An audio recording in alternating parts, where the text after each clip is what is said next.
I honestly don't know if this is something that I personally feel, but there's this song that's been all around. I don't know if it's just TikTok or if it's IG. It's by Eduardo XD and it's called, I don't know, It Ain't Me, and it's, I don't know, the TikTok remix by DJ something. Like, maybe it's just me that feels this way, but I think that song just needs to be stopped at this point. Like, I've heard it too many times. I am sick and tired of hearing the beat. I pretty much know it, I don't know, tempo for tempo or beat by beat or whatever. Like, I know exactly what they're gonna say. And worse still, I know exactly how every single person is going to dance to it. It's all the same movements. It's all the same trying to shake their chest. Even when people know very well that they can't do it. Like, people are constantly advertising their whack-ass dancing skills on it, and I'm frankly just tired. And no, I'm not saying this to take a dump on people's dancing skills. Honestly, I know very well I'm not the best dancer. I can barely dance. I pretty much have 3 left feet. But honestly, I don't see why it is that people need to continue doing this dance. Like, just let it die. We've heard it enough times. Enough people have tried the dance. Enough people have failed at vibrating their chests at the same frequency as the beat. So I don't see why it is that people are still doing it. Like, this is part of the reason why I don't like trends. Because whenever you see people getting into a trend and practicing it, especially when it's one of those dance trends, usually it's good at first, when you see the first video, when you see the first, I don't know, 5-10 videos. But after that, everything else becomes repetitive, okay, and most likely will end up turning to shit. Which is why I feel like more and more people should be abandoning trends and trying to create their own trend. Because if you have too many trends running, then not everything will actually classify as a trend. Because at the end of the day, it's not that we necessarily like or hate the song, but once the trend kind of is hitting its peak, you're already tired of the song in and of itself. Because, like, take for example the Don't Rush challenge. Like, babes were, looking pretty good and shit, and they showed how they looked with and without makeup, which showed how quite a number of babes wouldn't be considered shit without that makeup. But at the end of the day, it ended up making a lot of us not like that whole Don't Rush song. Like, a lot of people hear that now and they just think of the challenge, and some guys are just tired of it. Then there was the Bus It challenge. Personally, I liked it because, we got to see quite a bit of ass. And to be honest, I also did kind of get tired of it because it went for like a week straight. Like, I was just seeing ass. And hell, even though I do actually like ass, hell, I love it. I kind of got to a point and I was tired of the whole thing. And I can't listen to that song on its own. Like, it's not like a great song, but I could have listened to it before, but now I just can't. I'm honestly just tired of it. Although the ass I do like to see. But at the end of the day, it's like, TikTok has kind of made some of these songs popular, but at the same time, it's made us not want to listen to them. Like, it's a very interesting paradox to be in. But anyways, that aside, in as much as I'd love to continue ranting about how trends have fucked up a lot of things in the game, we do have a podcast to do, and possibly, we probably won't have any trends in there, so we should probably get into it. So, in typical fashion, welcome to Breaktime on West Side, your number 1 breaktime podcast, coming to you from Nairobi, Kenya. The man on the mic is a man who does not get in on trends, probably because he doesn't last as long as them. He's a man who once believed that MILF was a combination of milk and beef. It is none other than your tall, dark, and mildly handsome man, Sir Denver B. The show is Tweetstreet, the show where we take a deep dive into Twitter, pull up a couple of tweets, and break them down a little bit. Now, as usual, the trend is pretty simple, or at least, the drill that I usually use with this is pretty simple. It hasn't changed, it's pretty much been the same thing the entire time. Almost sounds like a song, and it works every single time you want to send me a tweet that I should discuss on this show. And it goes like this. You see that tweet, you like that tweet, you want us to discuss that tweet, you send that tweet. You send it to the DMs of @BagakaTheD, which happens to be my personal Twitter handle, where I go in and I pull the tweets from the DMs and I take them and I discuss them and break them down. On Facebook and on Instagram, because people take screenshots, people have screen grabs from Twitter. You can send them to @BreaktimeOnWestside on Facebook and @BreaktimeOnWestside on Instagram, and I will take them from there and I will break them down. Now, I do want to get straight into the tweets, and I am going to start with one, but this one is fairly long. It was a certain Twitter influencer who had received a very long message and wanted some advice. It was something very relationship related, and it's a very, very long message. So I'm just gonna start by reading it, and then I'll kind of give my 2 cents on this entire thing. So here it goes. Hi, I have been dating this lady for 1.5 years now, and she has been super supportive because there was a time I lost my job around COVID time, and she was the one footing most of the bills. Things have been tough on my side ever since I lost my job, but fortunately I have landed a nice job in Qatar for 2 years and will be traveling next month. The lady is currently pregnant and the due date is next month, and I knew the baby was mine, but I just realized that November last year she cheated on me without protection. Since I got some text on her phone with another guy, because the guy was even asking if the pregnancy was his, so I'm confused because the baby will be born when I'm not in Kenya, so that I do a DNA test immediately. The lady still doesn't know that I know that she cheated. So what should I do? Because I'm traveling next week and this newborn will need child support, but I'm not sure if he or she is my kid. Should I support the kid till I come back so that I can do the DNA test? Or should I just wait till I come back to Kenya so that I can do the DNA test so that I start supporting the child if he or she is mine, because I'm planning to break up with the lady? Kindly advise, thanks bro, blah blah, hide my ID, blah blah. Okay. Now, this seems like a pretty interesting situation because Shorty supported the guy and Shorty cheated on the guy, supposedly with another dude. And this is probably one of the tougher situations to handle, because this isn't a typical dilemma. Because normally if the guy was here and he had started working while he was here, it would have been a case of, all right, let's wait for the kid, let's do the DNA test. And apparently I was even being told not too long ago that you can even do a DNA test even before the baby is born. Although I'm not entirely sure about that, so it's a bit ish on my end.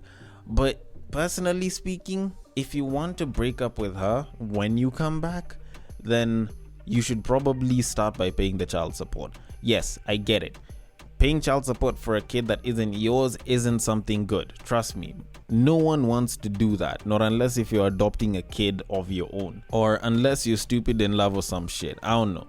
But either way, I don't think there's any guy that wants to be paying child support for a child that isn't theirs. So this is one of those times where it's like, okay, which one matters to you more? The money that you're going to spend, or the scenario, the experience of dropping the babe when you come back? Because if you value the money a little bit more, then obviously you can still find a way to do the DNA test. Because in as much as it's usually advised that the father be there for the DNA test, you can still use another next of kin. Somebody from your bloodline can actually step in.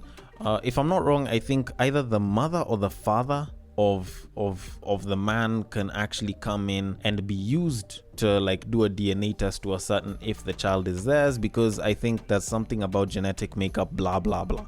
But ideally, the DNA should have the best matches with the parents. I'm not entirely sure about a sibling though, but usually with parents it'll probably work. So he can have this done and he can decide whether he's gonna be paying child support or not when the baby comes, after they've done the DNA test as like them as like a family thing. Like they can make it a family thing, you know, he leaves, goes outside the country, but is like, you know what, I'm gonna have my brother come around to help you, blah blah blah. And once the baby comes, you know, he can always just go and swipe a little bit of that saliva, go use a bit of like the parent's hair or something and do a DNA test. It's all entirely possible. But on the flip side, if the experience of ending things once you come back is a lot better, or at least a lot more worthwhile than the money, then by all means go and pay the child support. Go and pay for it and act like nothing is there, because the experience of telling somebody that I know you cheated and I am ending things because of that can sometimes be a lot more fulfilling than money in and of itself. So the money might be a small price to pay depending on who it is, but at the end of the day, I honestly feel like this guy is going to end the relationship either way, whether the baby comes or not. And by the way he sounds, he doesn't think the baby is his at any given point. He's probably suspecting that this babe went cheated with this guy and definitely had the baby from this guy. It's just that now he wants to be sure for himself and he wants to check.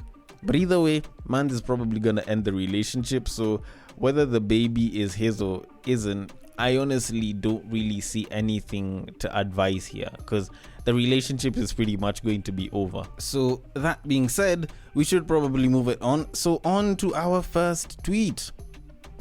Always know that someone will do much less than you and reap the same benefits.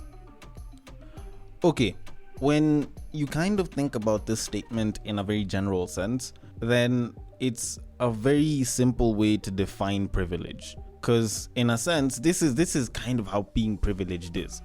And this is part of the reason why I say everyone has some sort of privilege, some sort of unique advantage that makes them special, that gives them an advantage. That means that they don't have to do something as hard as a lot of other people, and they will manage to get good, the same, if not better results than a lot of the other people. And this is part of the reason why I usually sit back and I'm like, you know what, as much as women can talk about male privilege, they have privileges too. But that aside, when the guy was doing this tweet, I know it was sort of in relation to getting babes and banging babes. And I do agree. There's a lot of guys that will do a lot less and get to bang a babe for close to nothing.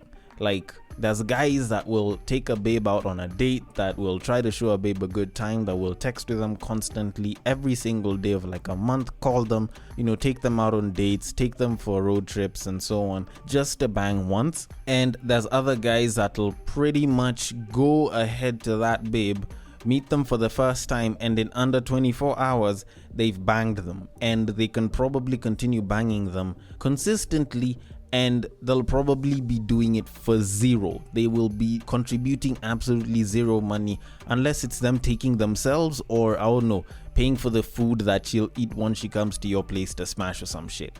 Like, there are guys that will do that. And both sets of guys usually tend to exist on the playing field. And the unfortunate side of it is you find a lot of guys that are on the I can bang a babe for close to nothing are the loudest ones right now. And they're the ones that will come out to make it look like, doing so much for a babe is a bad thing. Of which, personally, I think game is game.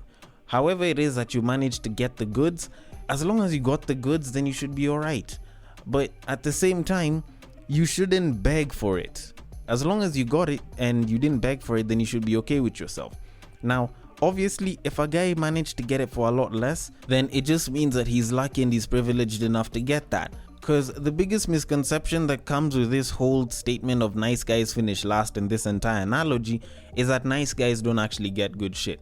Nice guys actually get really good shit. It's just that it's unfortunate that for them, they tend to be the long game, not the fun one. Like, let me just explain that for a little bit. A shorty will give it up to a not so nice guy. They'll probably give it up to an asshole quite a bit, but the nice guy will end up getting it last. The only difference is this not so nice guy will probably be getting it a hell of a lot more, but the con of him not being a nice person is that he will get it a hell of a lot more, but he won't get it for a long time. He'll probably get it a bunch of times, but the babe will be like, you know what, never again. But a nice guy, if she chooses to settle down with you, then you'll probably be getting it for the rest of your life, provided, one of you doesn't break shit up or anything. But for the most part, nice guys do actually get good shit. It's just that they tend to get it a lot later, but they will get it a lot longer. The guys that get it a lot easier and a lot quicker, they probably don't end up chilling with that for a very long time. So in all honesty, I don't think one side should make another side feel bad for this. I think it's just a matter of strategy and how you behave.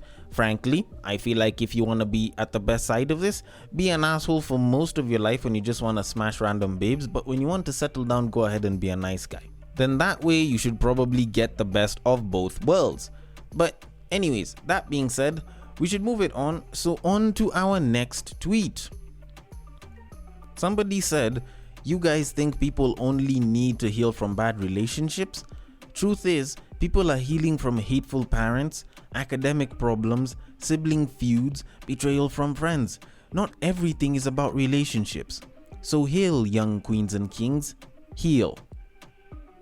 I don't know, maybe I'm the only person that actually knows this for sure. I don't know, maybe I'm a little dumb for thinking this, but isn't everything here that's just been mentioned a relationship?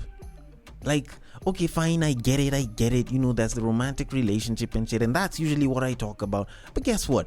I'm discussing this relationships here, because technically all of these are actually relationships. Because look at it like this.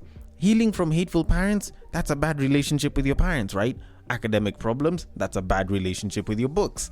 Sibling feuds, that's a bad relationship with your siblings. And betrayal from friends, that's a bad relationship within your social circles. So, in a sense, everything that he said here is about relationships. And I think, if anything, all of these relationships, at least all the interpersonal relationships, usually connect, and one usually helps determine the other a lot more than most people think.